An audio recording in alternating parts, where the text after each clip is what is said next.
Hello, Swifto here, and welcome to this fifth part of my silly little audio story, Lab Rats, the Whole Story. For this fifth part, I shall be reading Chapter 9, Plot Hole, and Chapter 10, Donut Holes. Thank you very much for listening, and I hope you enjoy. Chapter 9, Plot Hole. It was now very late, and the cold of the night felt pleasantly refreshing to Paul as he rushed along the street. He liked this time of night, not just because he preferred the cold, but also, more importantly, it was quiet. The only thing Paul hated more than the heat was lots of noise and people rushing about like a plague of rats. The night suited him well. He instinctively clung to the shadows as much as he could. It was second nature to him. The only time he had ever left the lab was at night, in order to steal supplies from John's corner shop. By now he had learned to avoid people as much as possible. Any other night he would have been in his element, sneaking around, hiding in the shadows and avoiding people quite easily. However, this was no ordinary night. This was the 31st of December, 1999, and the streets were lively with festive spirit. Groups of people were gathering to celebrate the dawning of the new millennium, and Paul was not at all happy with the noise of inebriated humans polluting his sense of hearing. He knew the street fairly well, as it was just around the corner from the lab. Carrying a load of rope he had just nicked from John's shop over his shoulder, he crept along looking back and forth, hoping that they wouldn't get caught. Colin followed along, wishing he was back inside where it was nice and warm. Unlike Paul, who seemed accustomed to the cold and the dark, Colin felt he was not used to this climate at all. Although his memory was still mostly blank, he remembered tiny fragments of his past. He was sure he came from a much warmer and brighter place than Demonfield. He wished he was far away from this dreary, miserable-looking place, with bright warm sun comforting his now shivering little body. "So is there any reason why you broke into that guy's shop and stole a load of rope?" Colin asked. "I'm not stealing it, I'm borrowing it." As they made it round the corner back into the street where the laboratory was, they saw that the hole had now grown much larger. The laboratory was now gone, and part of the pavement surrounding the lab was starting to disappear as well. The lab had been an odd, slightly elongated triangular-shaped building with the front exit at the bottom and the tip of the triangle at the back. Surrounded by 3 roads on each side, it sat in the middle of a residential area at the most northerly part of the city. A fairly strong building with thick brick walls, it had survived being set on fire with hardly any damage.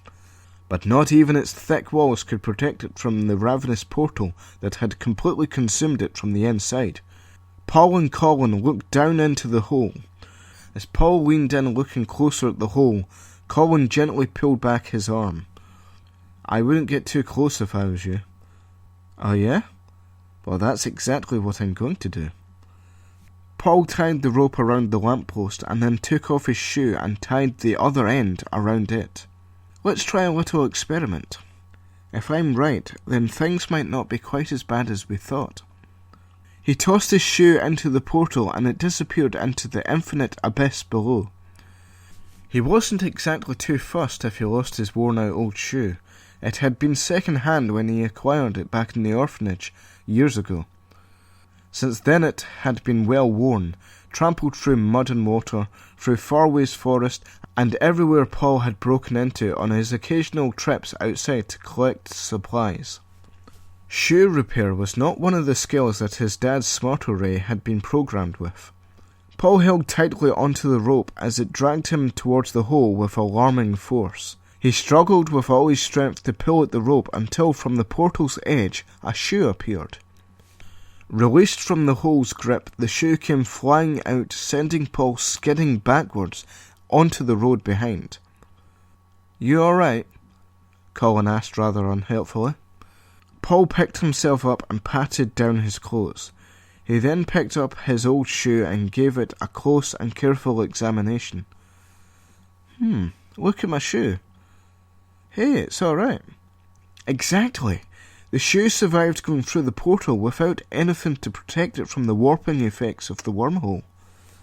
Then maybe the lab survived too. Let's hope so. And let's also hope that living matter can also survive in the wormhole without a protective shield bubble. Paul untied the rope from his shoe and tied it around his waist. You're not going to do what I think you're going to do, are you?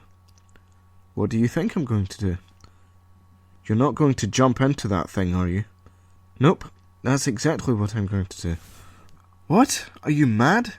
You might be killed. Possibly, but I've been thinking. You survived being pulled through the wormhole. You didn't even have a time machine to support you, never mind a protective shield.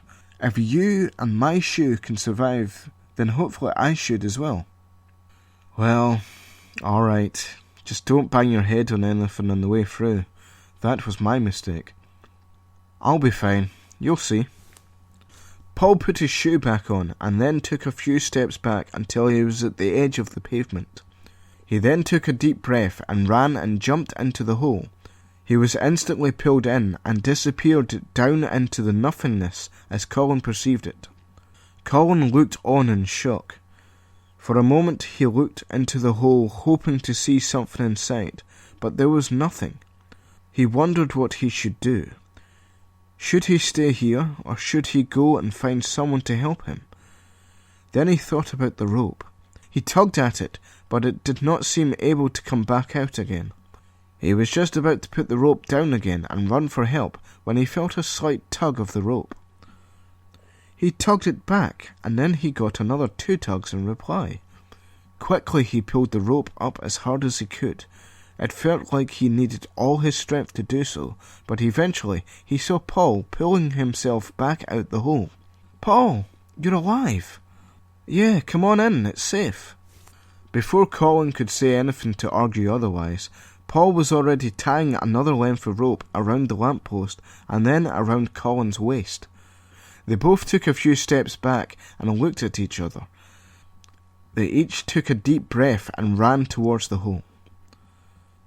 Jumping into the hole was an odd experience for Colin.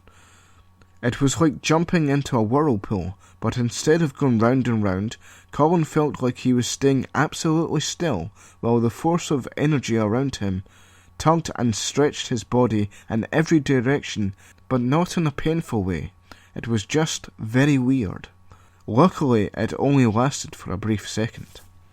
Crashing through the other side, Paul and Colin found themselves on the roof of the laboratory. Paul got up and dusted himself down. He saw that Colin was still crouched on the ground with his eyes clenched shut. He gave Colin a gentle kick to get him up again. Ow! Okay, maybe he gave him a little bit more than a gentle kick. You see, I told you it was safe. Colin got up and looked around. The pavement surrounded the laboratory like a huge wall. It was stretched all the way up to the hole in the sky, and slowly more and more of it was materializing itself through the top. What is this place? I realised what happened when we were in the cafe. Although we have travelled through the wormhole, we haven't actually gone anywhere. What? Look around. See how that wall is actually the pavement, but just stretched and warped into a kind of circle. What's happened is that we've accidentally created our own little pocket universe within the universe outside. Everything is being pulled into this space between space as we know it. Right, so it's like the empty void we were in, only much smaller. Exactly so. So what do we do now? Paul opened up the small hatch on the roof, which had a number pad inside. He typed in a code and it unlocked, revealing a large round metal trapdoor. Paul unbolted the trapdoor and went down into the building. Colin followed after him. Now, Paul finally answered, we just have to find a way to expand the portal. Right. Wait, what? Opening the small cupboard door into the hallway, Paul and Colin stepped out as a mop and other clutter fell out of the cupboard with them. They walked along the hallway and opened the door to the rec room. Inside the room, the 3 boys that Colin had invited in earlier that day were still there, as if nothing had happened. By now they had finished playing Crash Bandicoot and had moved on to playing Tekken 2. Paul could not believe his eyes. I don't believe it. After all that's happened, those idiots are still here, even after I asked them to leave. Do you want me to have a word with them and see if I can get them to move? No, we have more important things right now. They closed the door and moved on into the laboratory. So what do you mean by expand the portal? Surely we need to find a way to close it. Okay, first, don't call me Shirley. And second, even if we did find a way to close the portal, which I can't, then this bubble we are in and everything in it would be trapped forevermore. No, since we can't close it down, and I'd rather not sacrifice my lab anyway, I think the better option would be to expand it. The only issue is that it would require an enormous amount of energy to speed up its growth. Okay, so we find some enormous amount of energy to speed it up and let it grow big enough to swallow the universe. Then it will be problem solved. Paul gave Colin a dirty look as though he had just said the dumbest thing that had ever been said. Actually, it would not be problem solved. Do you have any idea how big the universe is? It really is a big place. The portal is expanding fairly fast from our terrestrial point of view, but it would still take a great number of years for it to engulf the entire universe. And it would also take an amount of energy that would dwarf the entire sum of energy that exists within our universe. No, don't be so foolish. I'm sorry, it was just an idea. Well, I guess you're trying at least. When people start to notice the portal and see that their homes are being swallowed up by it, there'll be mass panic, and no doubt we'll get the blame. Then, when it's grown even larger than that, and swallowed up the whole of Altiov, it will be worldwide hysteria. After that, when the world has been swallowed up, the Earth will exist entirely on this side of the portal. However, without the influence of the sun, the Earth's ecosystem will be destroyed. The world will freeze, and an eternal night, and the solar system will be altered too. The moon will probably fly off into deep space or be pulled into one of the other planets' gravitational pull, so that when the solar system is swallowed up completely by the portal, the Earth will no longer have a moon, which will mess up the tidal phases, although I doubt that will matter, as everything will be dead by then already. And then eventually the galaxy will be split up, and, well, basically bad shit will be happening all round. Sounds like a bit of a bummer, Colin agreed. Indeed. But when I was back at the cafe there, when I was watching the bubbles in the drink, it gave me an idea.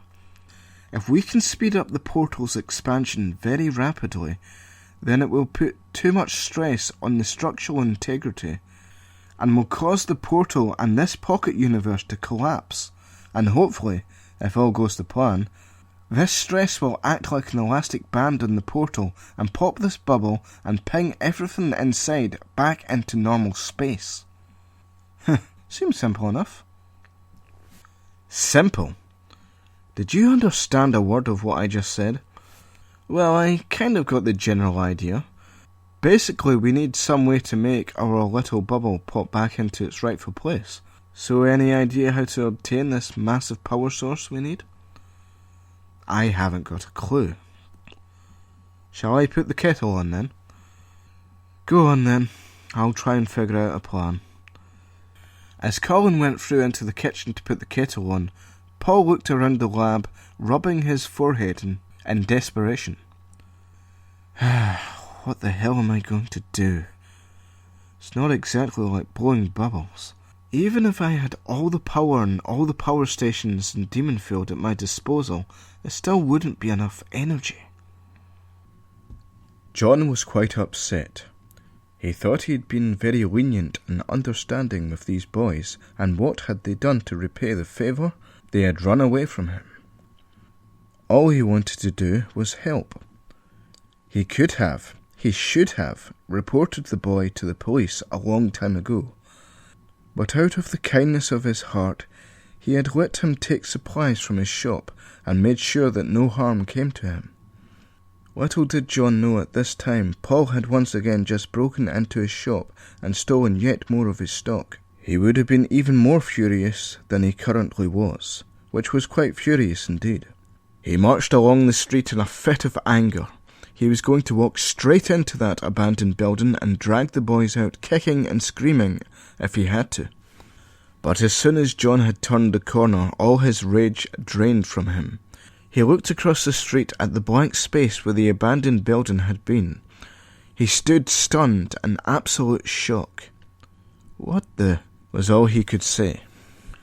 He slowly approached the hole in the ground and peered down into the never-ending dark tunnel, circled by the bluish-green light of the portal's edge.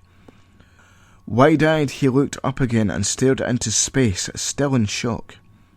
"Nope, this isn't real. Nope, it's just a dream, John. Just a crazy dream," he whispered softly to himself. John slowly tumbled backwards. Fainting on the spot, his well-padded body cushioned the fall. Paul fiddled around with things lying on the worktops. At one point he picked up a microscope and absent-mindedly played about with it. Seeing that it was no help at all, he flung it aside in a fit of frustration. Computer? Computer? Computer? Tony. What? My name is Tony. How can I help you, Paul? Not now, computer. This is serious.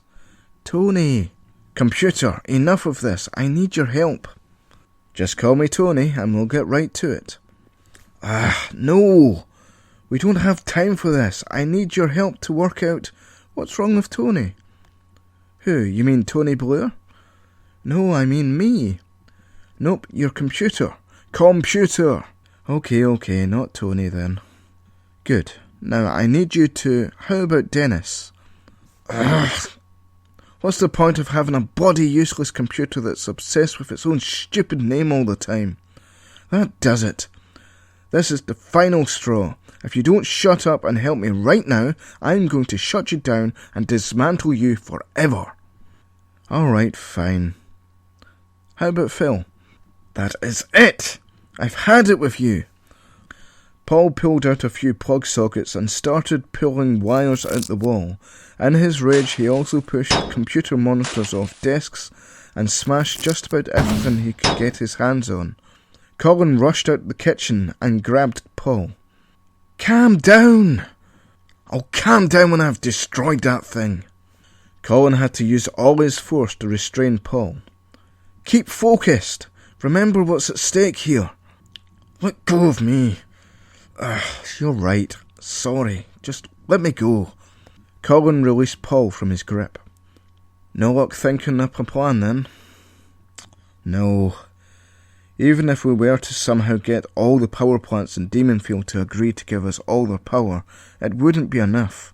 Even if we had all the power plants in all the world, I'm still not sure it'd be enough. So we're doomed then, said Colin as he passed a cup of tea to Paul. Thanks. I guess so. Paul slouched down on a swivel chair in the corner of the lab. I have a suggestion, the computer said. Oh, let me guess. Is it that we call you Colin, or something stupid and irrelevant to the situation like that? Certainly not. Colin wouldn't suit me at all. No. I think Norman would better suit me. Computer, I am not calling you Norman. What about Holly? Colin suggested helpfully. That works as a boy's name and a girl's name. Oh, I like that. Yes, call me Holly. Oh, don't be stupid, you two. Holly is a crap name for a computer. It was just a suggestion, Colin shrugged. Can we please focus on something else? Like maybe trying to save the world from this portal we've accidentally created? That's what I'm trying to tell you about, Paul, the computer replied. Tell me about what, computer? There is a possible power source that could just very well be enough to force the portal to expand to bursting point. Have you forgotten already? Eh? Look behind you, silly. Paul swivelled round to look at the cream-coloured computer with its colourful fish screensaver still active. Paul swiftly swerved round again to look at Colin with a look of excitement. The signal! What about it? Could it help? We won't be able to find anything with the sensors on this side of the portal. Come on, we have to take this computer outside. What is it anyway? Something that can speed up the portal's expansion? It may very well be, yes. Come on, Colin, it's time I let you in on my secret little side project. Paul got busy unplugging the cream-coloured computer in order to transport it outside. Oh, and thank you, computer. You are welcome, Paul, she replied. A little later, Paul and Colin were standing outside on the street, looking down at the hole with the rope that they had used earlier in their hands. The rope had been put over the lamppost's head, and the other end of the rope dropped down into the hole, forming a sort of makeshift pulley system. At the bottom of the lamppost lay John, sitting upright but still unconscious. What do you think happened to him? Colin asked, looking over the unconscious man. He probably fainted after seeing that thing. It's not every day you see a portal to another universe, you know. I guess not. I think we should take him inside and make sure he's okay after this. What? Not into the lab? Come on, Paul, he might have hit his head or something. No. Anyway, we've got to get this done first. Okay. On the count of 3 then? Right. 3, 2, 1, and pull! Paul and Colin pulled as hard as they could. It was hard work, but eventually they managed to pull the cream-coloured computer and monitor out of the hole onto the street. It landed with a clunk, and Paul feared that they might have broken it. He hopped over to inspect everything that had been pulled out. Good work. Everything seems to be fine. Right, now that it's on the other side of the portal, I should be able to find the signal again. But first, I'll need to go back inside and get a battery pack from the lab. Okay, help me tie this rope around him. What are you doing? I'm going to take John inside. Make sure he's alright. We don't have time for this. He'll be okay. Just help me, would you? Alright, fine. Paul and Colin slowly lowered John into the hole before sliding down the rope into the portal themselves. Back inside the portal, Paul untied John and attached the rope to a pole that stuck out of the lab's roof. It was a little bit of a struggle to get John inside and down the narrow steps through the cupboard and into the lab. On more than one occasion they accidentally banged John's head off the wall, and when in the cupboard a mop had almost woken him up when it fell and whacked him in the bollocks. Colin sat him down in the ratty old armchair as Paul rummaged around the cupboards looking for the battery pack. I'm sure it was here somewhere. Come on, where is it? The noise of Paul rummaging around had woken up John. He looked around the lab with a perplexed look on his face. Aha, there it is, Paul shouted. He's awake, Colin shouted back. What? What is this place? John said slowly as he tried to get his head around this strange new room. Paul came over to John and Colin with a large black plastic box in his hands. This is my laboratory. It was a secret until today when Colin here decided to let everyone he meets inside.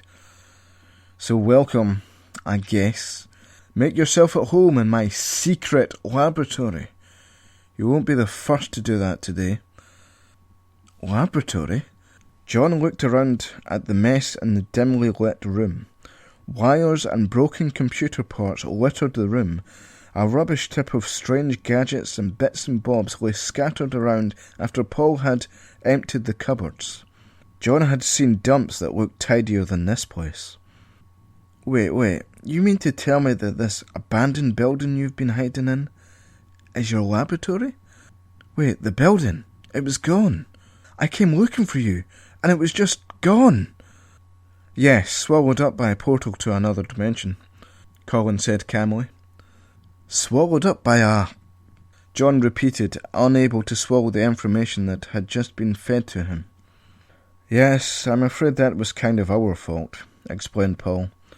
My time machine has developed a bit of a fault, and we accidentally opened up a portal that will eventually consume the planet, basically destroying all life in the process. But don't worry, we're fixing the situation right now. Oh, alright then, John said, nodding his head in bemusement. So you mean to tell me that you two live here in this laboratory? You have a time machine that created a portal to another dimension that swallowed up this whole building and will eventually swallow up the whole planet, killing us all in the process? Yes, that is what I said.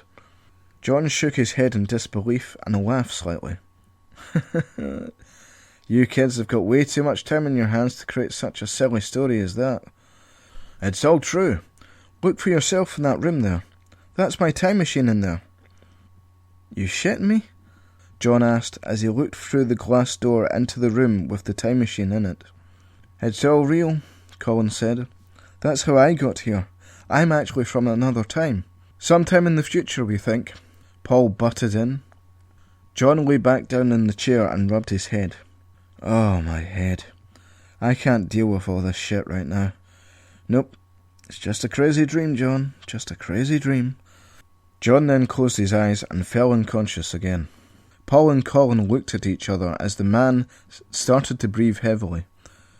They leaned over him to see if he was still awake. A slight snore erupted from his mouth, and Paul was satisfied that he had fallen asleep again. Well, thankfully that's over with. Come on, Colin, back to work, he said cheerfully. Shortly after, Paul attached the battery pack to the cream-coloured computer out on the street. Almost instantly after booting up the system, the computer began to beep. Whoa, that was quick. It usually takes me a lot longer to find the signal. It seems to be stronger than it's ever been before. Great. So what is that thing anyway? You promise not to tell anyone? Yeah, sure. Paul looked around to make sure that nobody was around. Okay, but you mustn't tell anyone this. What is it? Paul leaned over to Colin to whisper.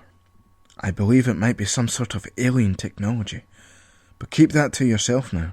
I don't want any secret government agencies to find out what I'm doing here. Sure, said Colin with uncertainty in his voice as he questioned Paul's sanity. It might even be a UFO. That would explain why the signal moves about at such a rapid speed. Whatever it is, its power is greater than anything I've ever seen before, greater than any source of power that mankind has ever possessed. Somehow they're producing an energy signal that rivals the sun. Whoa! Do you think it could speed up the portal's expansion then? Having a device that has the power of the sun? Oh, it would expand quite a bit, I would modestly estimate. Paul looked round at Colin with a look of pale fear on his face. Well, I found it.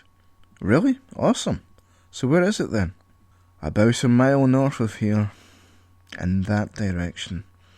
Paul pointed down the street on the left of the lab that went up northwest of Demonfield. Colin could just about make out the faint shapes of trees in the distance at the end of the street. We have to go in there, and to Farway's forest. The Forbidden Forest, Paul said quietly, more to himself rather than Colin. The Forbidden Forest? Colin asked in disbelief.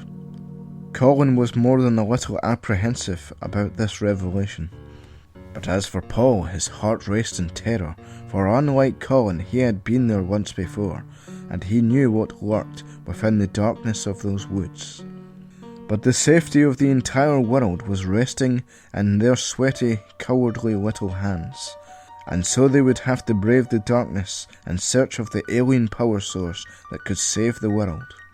It was now time for Paul to face his fears, for the fate of the world, now depended on it. Chapter 10. Donut Holes. To some, the darkness of the night seems very unsettling. The cold and the quiet give the restless feeling that something is wrong.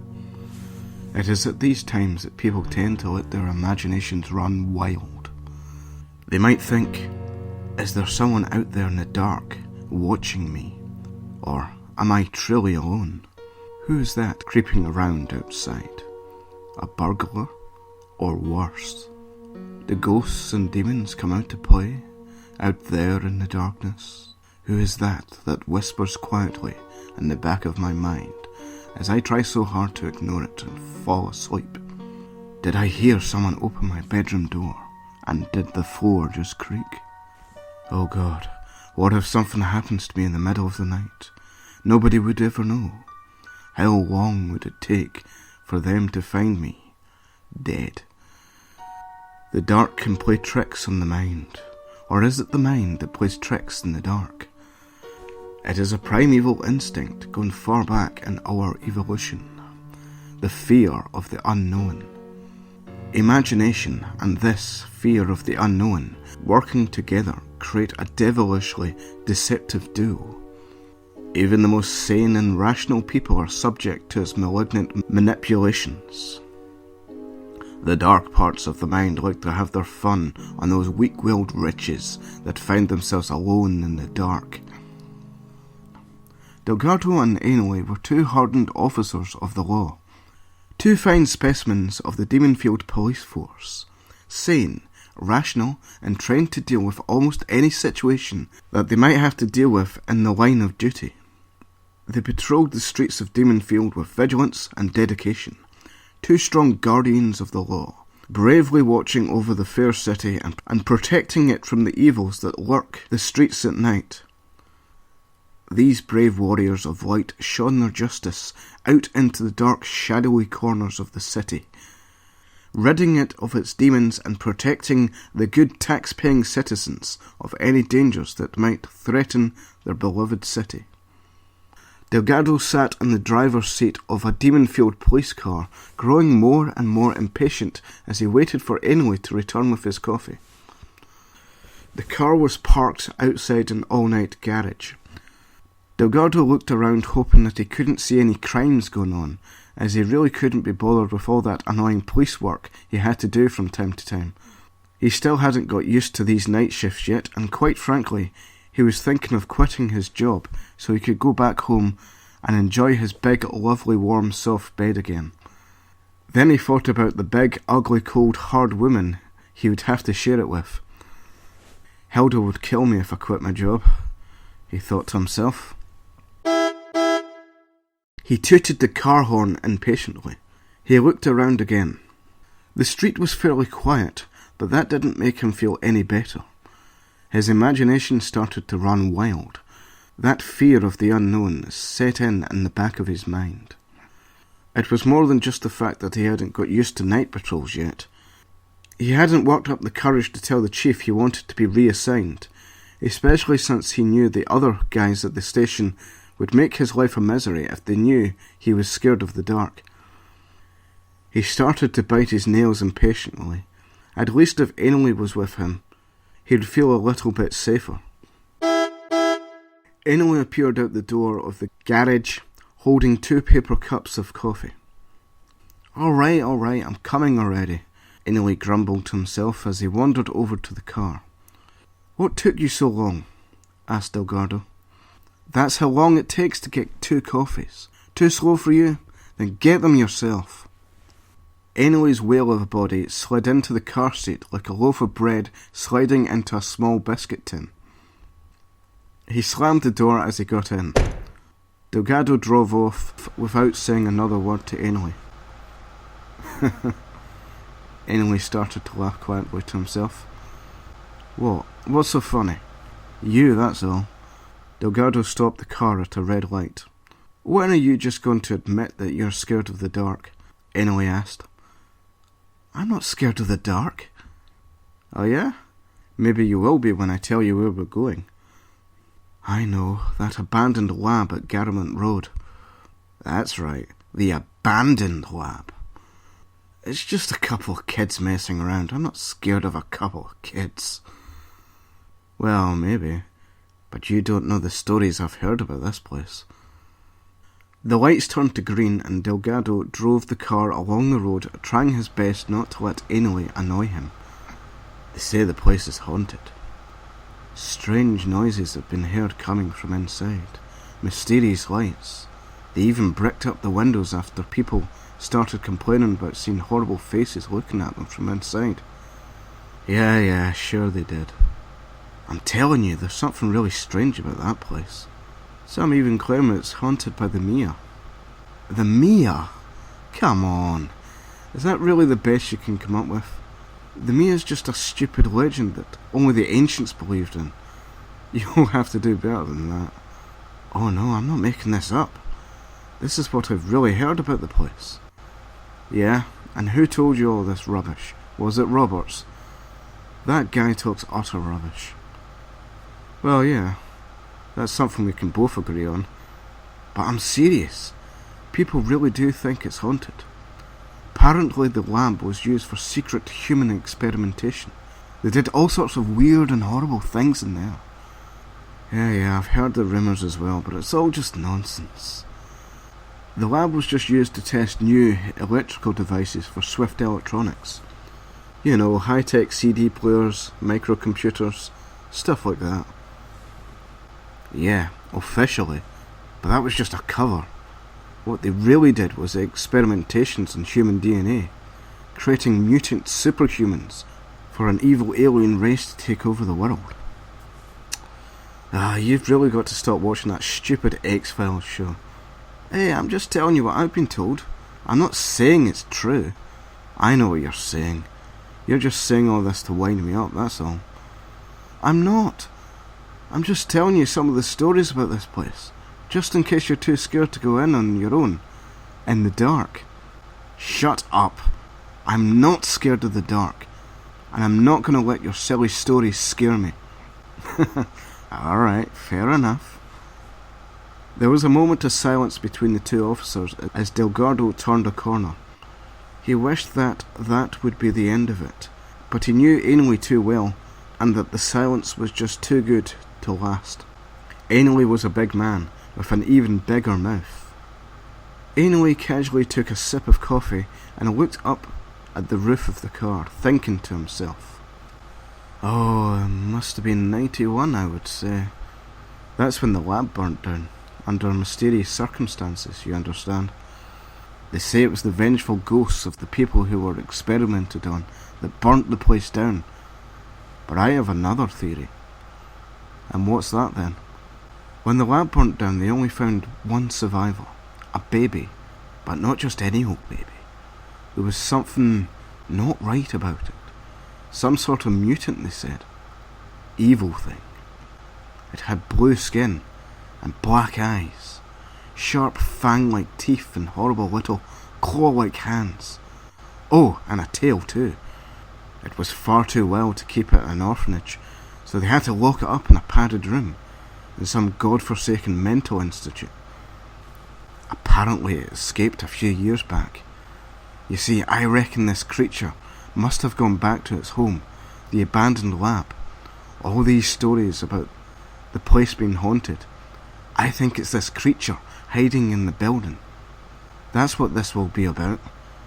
Yeah? Well, how come we're looking for 2 children then, and not just one mutant monster thing? I don't know. Maybe it can change to human form. Maybe it reproduces asexually. Or maybe it's all just bollocks, Delgado said, rolling his eyes. Well, we'll soon find out. It's just around the corner here. As they turned the corner, both Ainley and Delgado got the fright of their lives. What the hell? The building. It's gone. No shit. You'll make detective one day, Delgado. The car screeched to a halt, and the 2 officers quickly got out the car. What in the world? They both crouched down and looked at the strange black hole that was eating away at the road. See, I told you there was something funny about this place. Both Ainley and Delgado sat crouched down, staring at the hole in absolute fear. Ainley put his hand out to touch the odd blackness and could feel the force of the portal pulling his hand in. He quickly pulled it away again. What is this stuff? It must be Y2K. What? You know, Y2K, the Millennium Bug. This must be that World Wide Web stuff that computers use to surf the internet with. Ainley slapped Delgado hard in the back of his head. You idiot, that's not how computers work. Yeah, well, so much for your mutant theory. It turns out it's the computers all the time. Jeez, would you just cut it out with this whole Millennium Bug crap? How could computers do any of this? You don't believe me, eh? Well, look over there. Delgado pointed to the cream-coloured computer on the other side of the hole. Holy shit, I guess you're right. What will we do now?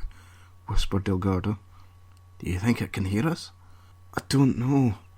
Oh God, this really is the end of the world, isn't it? The computers are taking over.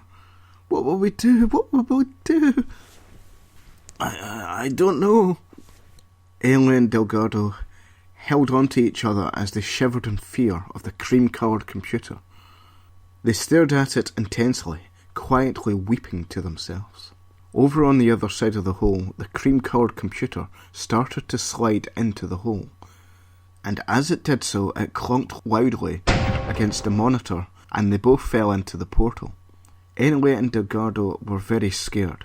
Seeing the computer move seemingly on its own, and hearing the sound of the computer clunking against the monitor was enough to make them jump out of their respective skins. Shooting up too quickly, they bumped their heads together and passed out. Ainley fell back and landed on the hard ground. His massive body rippled on impact. Delgado fell sideways and landed on the top of the car bonnet. Those brave officers of the law became two more victims of the dark madness of the human mind. They let the darkness get the better of them, and now Delgado could rest easy that night, for his imagination was busy. He dreamt of being all warm and cosy in bed, far away from evil Hilda, in the company of that beautiful little redhead he had arrested 2 weeks ago. He mumbled softly to himself as he enjoyed his dream. Oh, Suspect 2, 4B, let's see how innocent you really are. That is the end of part 5 of Labrat's The Whole Story. Thank you very much for listening, and I hope you come back for part 6. Adios.